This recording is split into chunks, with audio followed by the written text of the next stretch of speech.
चलिए शुरू कर रहे हैं हम लोग सेल्फ इंडक्टेंस। ध्यान दो, लास्ट क्लास में हम लोग म्यूचुअल इंडक्टेंस कवर किए थे। म्यूचुअल इंडक्टेंस, म्यूचुअल वर्ड क्या था? एक में करंट, दूसरे में फ्लक्स, वो था म्यूचुअल। एक में करंट, दूसरे में फ्लक्स, और फ्लक्स बाय करंट था म्यूचुअल इंडक्टेंस। हम लोग कैलकुलेट किए थे म्यूचुअल इंडक्टेंस। सेल्फ, सेल्फ मतलब हुआ खुद का करंट। कोई लूप है, इसमें खुद में करंट है आई, इस करंट की वजह से यहां होगा फील्ड, इस फील्ड की वजह से होगा फ्लक्स। खुद के करंट की वजह से जो फ्लक्स होगा दैट इज वहां से रिलेटेड है self inductance.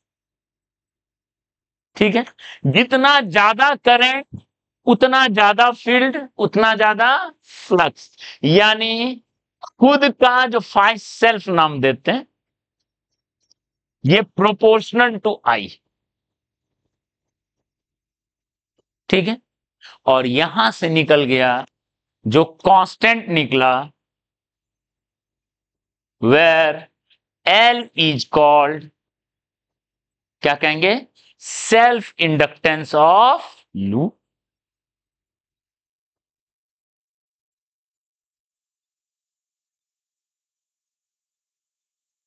which is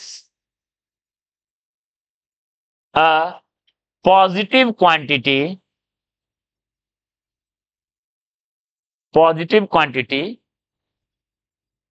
having value depends on shape, size of loop as well as medium surrounding.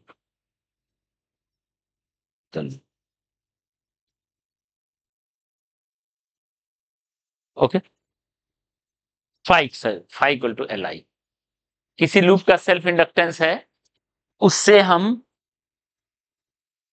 ठीक, क्लियर है? ऑब्वियस है, unit of self inductance is weber per ampere, that is equal to henry, जो कि mutual का था। ठीक है,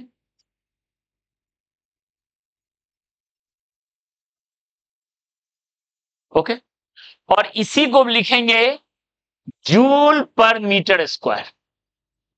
joule per metre square एक ही चीज, joule per metre square unit. चाहो तो आप बदल सकते हो, इससे कैसे बदलेंगे? ये वेबर क्या होता है? वेबर होता है tesla into metre square. Weber होता है tesla into metre square. Weber हो गया टेस्ला इंटू मीटर स्क्वायर, और टेस्ला किसके इक्वल होता है? Newton ampere, newton per ampere per metre. Tesla हो गया newton per ampere per metre. F equal to I L B, तो B equal to F by I L, ठीक है, into metre square. इसको solve करो तो आया न्यूटन मीटर पर एम्पियर, पर एम्पियर स्क्वायर होगा, मीटर स्क्वायर में पर एम्पियर स्क्वायर। देखो, न्यूटन मीटर पर एम्पियर स्क्वायर, और न्यूटन मीटर हुआ जूल, तो वेबर का वैल्यू हो गया जूल पर एम्पियर। वेबर का वैल्यू हो गया जूल पर एम्पियर, उसमें फिर एम्पियर डिवाइडेड, तो क्या मिल जाएगा? Joule per ampere square. Obvious है, डायमेंशन क्या होगा इसका? डायमेंशन इज जूल का होगा M L square T minus two, और एम्पियर ए माइनस टू।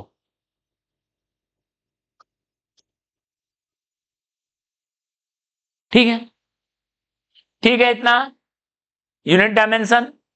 इधर देखिए, अब इसका यूज क्या है? आप देखो सेल्फ इंडक्टेंस का क्या यूज है।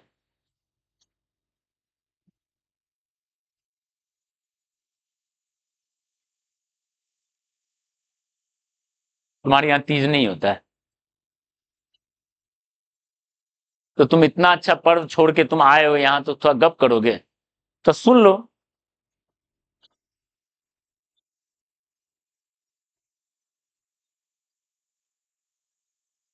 ठीक है, चलो देख लो, इधर इधर देखो, सेल्फ इंडक्टेंस समझ में आया। एल का वैल्यू हो गया 5 सेल्फ बाय आई। ओके, अब देखो, अगर करंट चेंज हुआ, अब बताओ, if I changes so as 5 self changes, अगर किसी लूप में करंट चेंज हो रहा है, इसका मतलब फ्लक्स चेंज हो रहा है, और फ्लक्स चेंज होगा, इट इंप्लाइज, लेंज लॉ के हिसाब से क्या होगा, एक इंड्यूस ईएमएफ होगा। तो उसके वजह से एक इंड्यूस्ड ईएमएफ होगा उस लूप में, वो किसके इक्वल होगा, माइनस होगा, जिसका काम क्या होगा, इंड्यूस्ड ईएमएफ का काम क्या होता है, उस चेंज को अपोज करना। और वो चेंज कहां से आया है, चेंज ऑफ करंट से। तो क्या होगा इसका काम, it opposes change of current. ये करंट चेंज को अपोज करेगा, मतलब इफ इट ग्रोस, अगर ये बढ़ रहा है तो घटाने का कोशिश करेगा, एंड इफ इट डिकेज, तो वो बढ़ाने का कोशिश करेगा। देखो, ये एक ऐसा ईएमएफ इंड्यूस हुआ है कि अगर करंट बढ़ रहा है, ध्यान दो, अगर ये करंट बढ़ रहा है, इसको घटाने का कोशिश करेगा, बैटरी ऐसा बन जाएगा।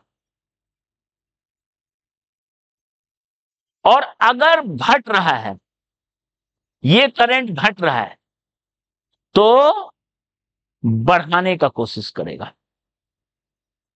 Length loss. और ये हर लूप का कैरेक्टरिस्टिक होता है। अगर करंट उसमें बढ़ रहा है, उसको रोकने की कोशिश करता है एक एजेंट, ठीक है, और अगर घट रहा है तो बढ़ाने की कोशिश करता है।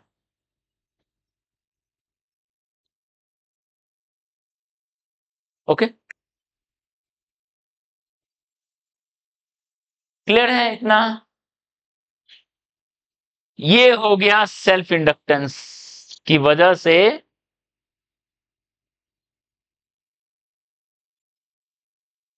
ठीक है। तो आज तक जितना क्वेश्चन हम लोग बनाए, ध्यान दो, जैसे हम लोग क्या कर रहे थे, एक आर रेसिस्टेंस है, ये बैटरी लगा हुआ है ई, यहां स्विच है। बताओ तो हम लोग क्या करते थे, अभी करंट है 0, लेकिन जैसे ऑन किए, as it is switch on, current का वैल्यू क्या मिल जाएगा, ई बाय आर हो जाता था। 0 से ग्रो होके कितना हो गया, ई बाय आर। अब तक हम लोग यही करते थे करंट इलेक्ट्रिसिटी में। इसमें गलती है, इसमें एक गलती है, बहुत बेसिक गलती। वो बेसिक गलती है कि अगर इस लूप का ये तभी वैलिड था, it correct only if L of loop is 0, neglected.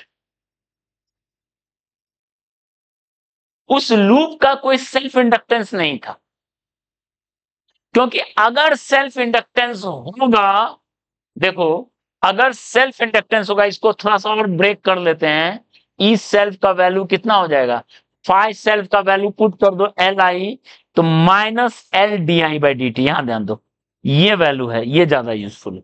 देखो, अगर सेल्फ इंडक्टेंस 0 था, एल का वैल्यू 0 था, एल का वैल्यू 0 था, तो इसमें खुद का कोई बैटरी नहीं डेवलप हुआ था।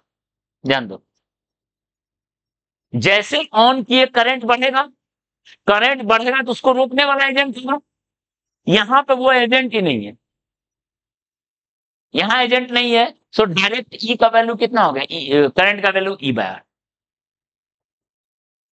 तुरंत क्या हो जाता, ऑन करते ही हो जाता था। लेकिन if L not equal to 0, अगर किसी लूप में सेल्फ इंडक्टेंस है उसका जो कि होता है हर लूप का।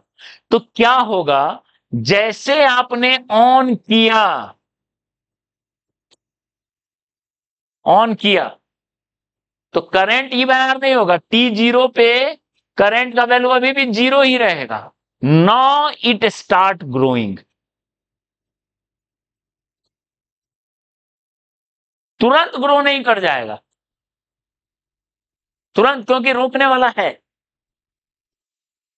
पर रोकने वाला कम पावरफुल है, बढ़ाने वाला पावरफुल है और रोकने वाला कम पावरफुल, पर रोकने वाला है, इसलिए ऑन करते ही ई बाय आर नहीं होगा। इनफैक्ट एल अगर है तो जैसे जैसे टाइम बढ़ेगा करंट बढ़ेगा, और T tending to infinity time पे करंट का वैल्यू हो जाएगा ई बाय आर, जो कि तुरंत हो जा रहा था वो तुरंत नहीं होगा, इनफाइनाइट टाइम लगेगा।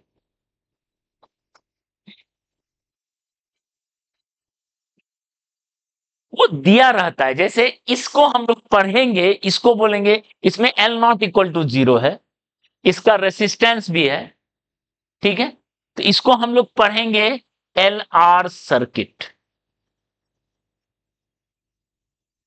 Inductor resistor circuit. कैसे करंट ग्रो होगा बस जान लो, अगर इंडक्टर है तो तुरंत ग्रो नहीं होगा, इनफाइनाइट टाइम लगेगा उसको ग्रो होने में। L by R, E by R जो हुआ है तुरंत नहीं होगा, टाइम लगेगा उसको ग्रो, ठीक है। हाँ पढ़ना है हम लोग को, लेकिन इसको बाद में पढ़ेंगे, अभी नहीं। समझ में आया? तो सेल्फ इंडक्टेंस का कहानी ये है, वो करंट के ग्रोथ को रोक रहा है, तुरंत ग्रो होने नहीं देगा।